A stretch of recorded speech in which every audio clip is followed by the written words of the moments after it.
Assalamualaikum warahmatullahi wabarakatuh. Perkenalkan, nama saya Bagus Armanadi. Jadi di sini saya akan menjelaskan ebook instalasi refrigerasi yang saya buat. Langsung saja. Jadi pertama-tama adalah instalasi refrigerasi. Apa itu instalasi refrigerasi? Instalasi refrigerasi adalah sistem yang dirancang untuk menjaga suhu tetap rendah pada suatu ruangan untuk menjaga kenyamanan termal ya, atau untuk melakukan pendinginan pada produk-produk yang ada. Contohnya adalah ikan, daging, kemudian es batu.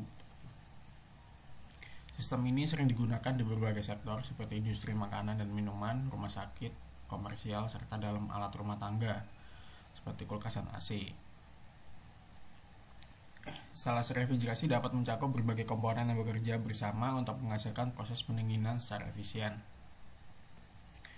Kemudian di sini ada komponen utama sistem refrigerasi. Jadi di dalam instalasi refrigerasi itu ada dua komponen ya. Jadi ada komponen utama dan komponen penunjang. Jadi di sini saya akan menjelaskan tentang komponen utamanya.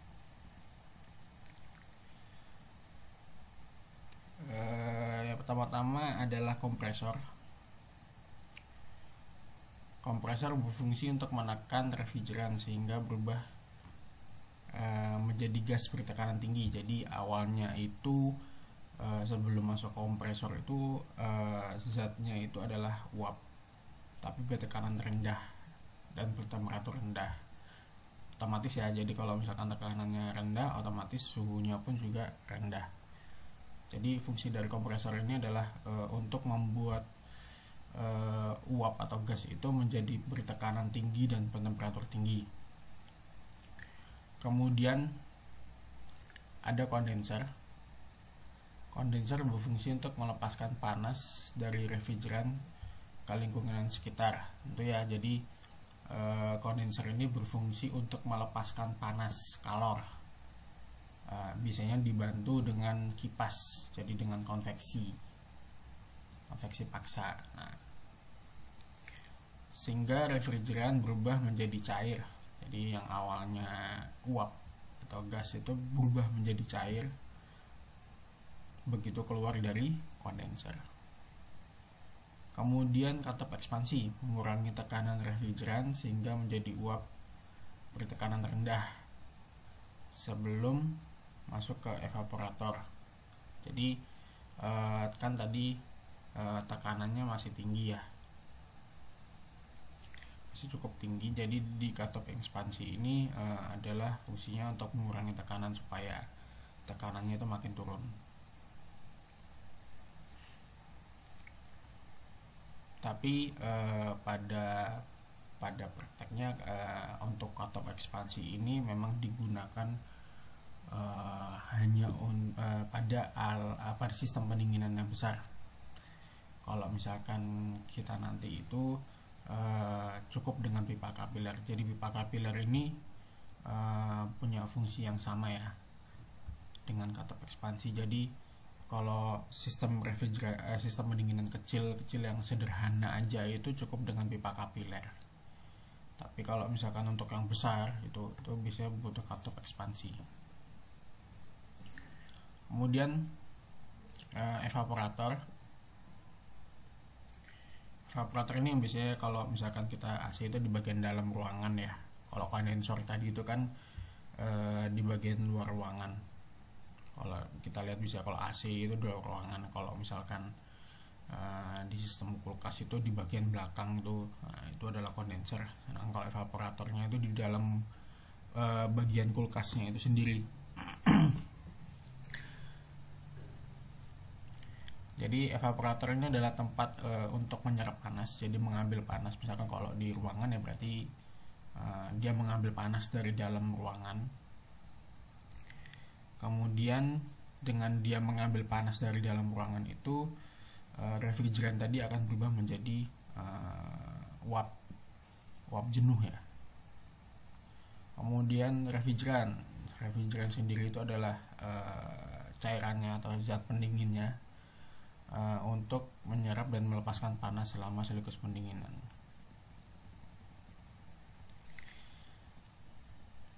Nah, jadi di sini ada siklus refrigerasi.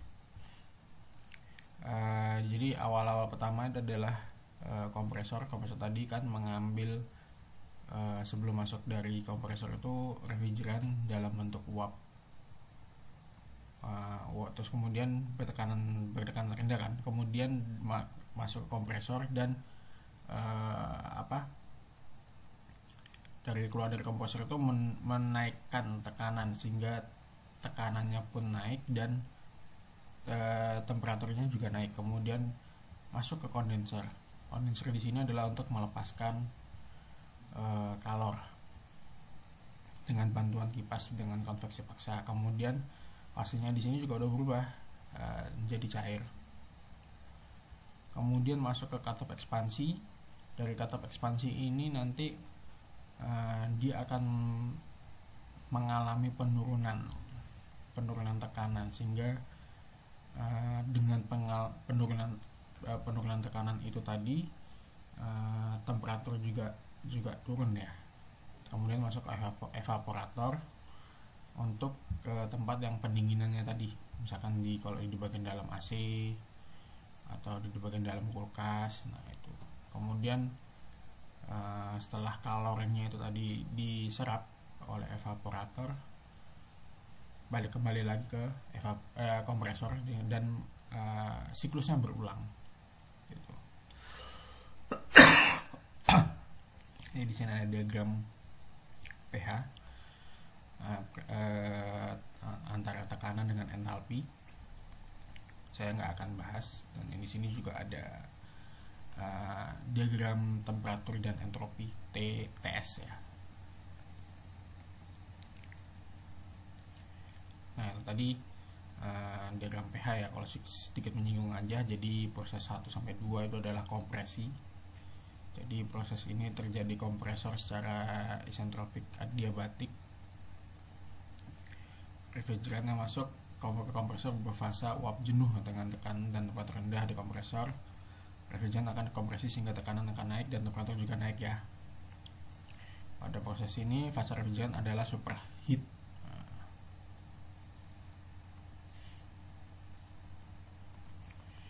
Kemudian kondensasi di sini adalah terjadi pada kondensor secara isobar. Refrigeran memiliki tekanan dan temperatur tinggi dari kompresor akan melepaskan kalornya ke lingkungan. Pada saat proses kondensasi, fase refrigeran akan berubah menjadi cair tentu ya. Kemudian ekspansi. Jadi ini untuk menurunkan tekanan sehingga temperaturnya juga turun. Kemudian evaporasi terjadi secara isobar. Jadi tekanannya konstan dan isotermal, temperaturnya konstan. Jadi kalau misalkan di SMA kalian ingat ya, isobar, isotermal, adiabatik segala macam.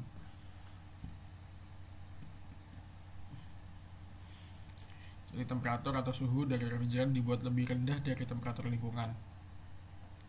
Evaporator akan mengambil banyak kalor atau panas dari lingkungan yang akan didinginkan. Oke. Kemudian ada koefisien performance, efisiensi sistem. Saya nggak akan bahas ini, cuma saya akan masukin aja. Kemudian masuk ke kompresor. Jadi kompresor adalah salah satu komponen paling penting ya. Jadi berkata itu kalau di tubuh kita, kompresor itu adalah jantungnya ya. Kemudian fungsi utamanya adalah melakukan kompresi gas refrigeran ya, atau membuat tekanan pada refrigeran dari tekanan rendah ke tekanan tinggi seperti yang saya bilang tadi, sehingga memungkinkan refrigeran untuk melewati siklus pendinginan. Dalam siklus refrigerasi, kompresor berfungsi sebagai jantung karena tanggung jawab untuk menjaga pergerakan refrigeran. Kemudian fungsi kompresor meningkatkan tekanan. Kompresor mengambil refrigeran dalam bentuk uap bertekanan rendah yang berasal dari evaporator. Kemudian meningkatkan suhu, tentu ya dengan adanya tekanan yang naik otomatis suhu juga naik. Ingat dengan rumus gas ideal, PV sama dengan nRT. Kemudian menyirkulasikan refrigeran, peran dalam menjaga aliran refrigeran di seluruh sistem. Jadi agak jantung tadi ya, dia memompa gitu. Kemudian prinsip kerja kompresor. Jadi kalau di kompresor itu adalah ada dua lubang, suction sama discharge. Nah, di suction ini atau penghisapan ini, kompresor menghisap refrigeran dalam bentuk gas atau uap bertekanan rendah dan bersuhu rendah dari evaporator. Kemudian kompresi atau pemampatan, kompresor memampatkan atau mengkompresi refrigeran, meningkatkan tekanannya secara signifikan.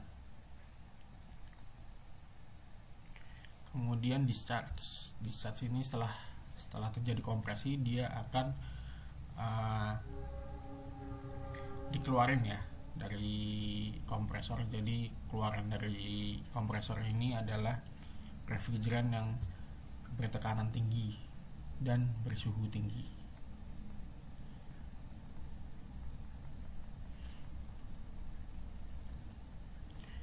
Kemudian kondensor adalah salah satu komponen vital dalam refrigerasi yang berfungsi untuk melepaskan atau membuang panas dari refrigeran yang telah dikompresi, tentu ya. Jadi syaratnya untuk melepaskan kalor itu temperatur yang akan dilepaskan itu harus lebih tinggi daripada temperatur lingkungan. Proses ini memungkinkan refrigeran berubah dari bentuk gas bertekanan tinggi menjadi cairan.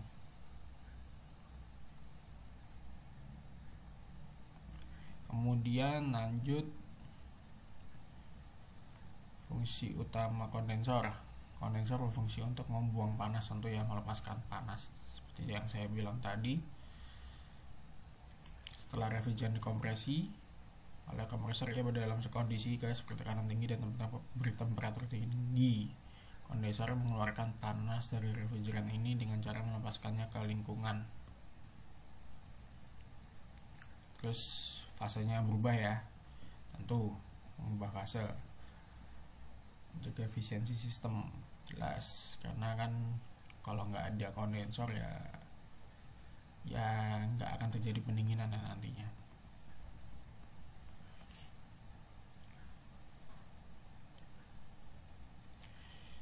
Jadi prinsip kerja kondensor, refrigeran bertekanan tinggi memasuki kondensor setelah kompresi. Refrigeran berbentuk gas dengan tekanan dan suhu tinggi dikirim ke kondensor, tentu. Terus pelepasan panas, tentu ya. Jadi dengan adanya kipas itu nanti juga ngebantu untuk mempercepat terjadinya pelepasan panas. Perubahan fase refrigeran cair. Jadi kalau sudah keluar dari kondensor, dia fasenya akan berubah menjadi cair, lalu masuk ke katop ekspansi untuk diturunin tekanannya. Nah, ini bentuknya seperti ini. Jadi evaporator itu dia ada bentuknya kayak seperti ular ya, kayak liku-liku gitu. Jadi ada macam-macam tipe, ini salah satu tipe heat exchanger ya. Ada macam-macam, nanti akan saya jelaskan dalam bentuk gambar aja. Ada macam-macam kok. Ada double pipe, ada apa itu, ada macam-macam. Ada yang bentuknya fin. Kalau fin itu biasanya kalau misalkan kita lihat di mobil, nah, itu fin, tipe fin. Kemudian ada pipa kapiler. Jadi pipa kapiler ini berfungsi sebagai pengganti katop ekspansi ya. Jadi fungsinya adalah untuk mengurangi tekanan. Dengan tekanan turun, jadi temperatur pun juga turun ya.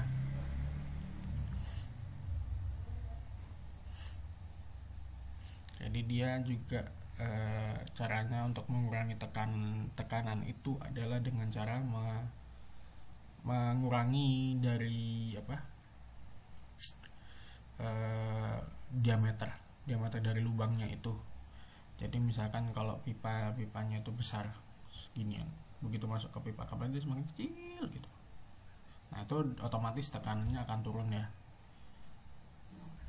Nah dari tekanan turun, suhunya pun juga akan ikut turun gitu. Jadinya pasti akan dingin lah.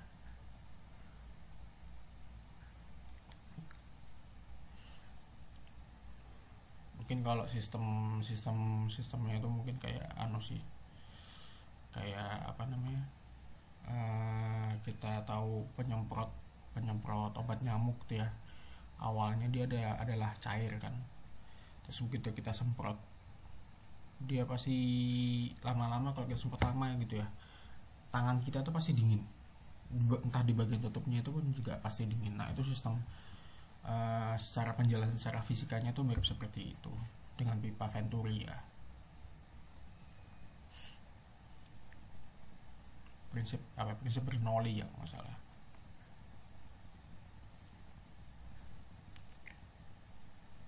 Oke, bentuk dari pipa kapiler ini seperti ini ya kurang lebih. Ini sebenarnya kecil pipanya tuh, nggak besar kok. Kemudian evaporator ini sebenarnya sama, bentuknya itu sama, cuman bedanya adalah kalau kondensor tadi adalah melepaskan panas, dan jadi kalau yang evaporator ini adalah menyerap panas. Nah, gitu. Jadi heat exchanger ini cuma berbeda fungsinya aja, tapi secara bentuk itu sama. Evaporator adalah salah satu komponen inti dalam sistem refrigerasi bertanggung jawab untuk menyerap panas dari area yang didinginkan. Nah, dia berbeda fungsi ya dengan kondensor. Jadi di evaporator ini untuk mengambil panas dari lingkungan sekitar. Kemudian fungsi utama dari evaporator menyerap panas tentu ya, kemudian menurunkan suhu.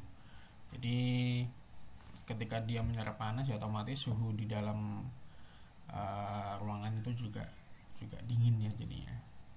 Kemudian mengubah fase refrigeran. Saat refrigeran berada di evaporator, ia berubah dari fase cair bertekanan rendah menjadi uap atau gas ya, karena dengan adanya dia menyerap kalor tadi ya. Jadi makanya dia berubah fase.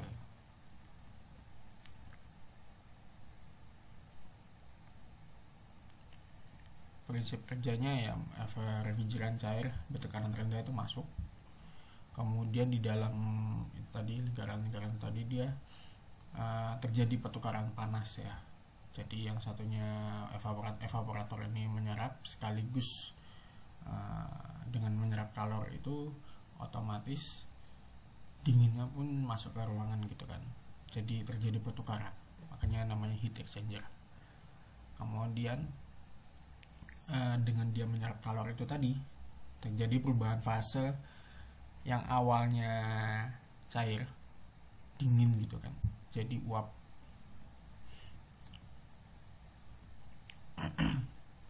Kemudian refrigeran uap ditarik oleh kompresor. Jadi kompresor tadi seperti jantung ya, dia mompa gitu.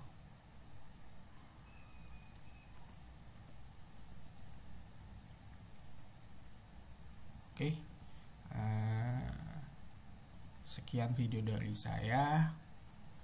Selanjutnya kita akan membahas tentang komponen penunjang ya. Itu akan dilanjutkan di video selanjutnya. Oke, terima kasih. ありがとうございました。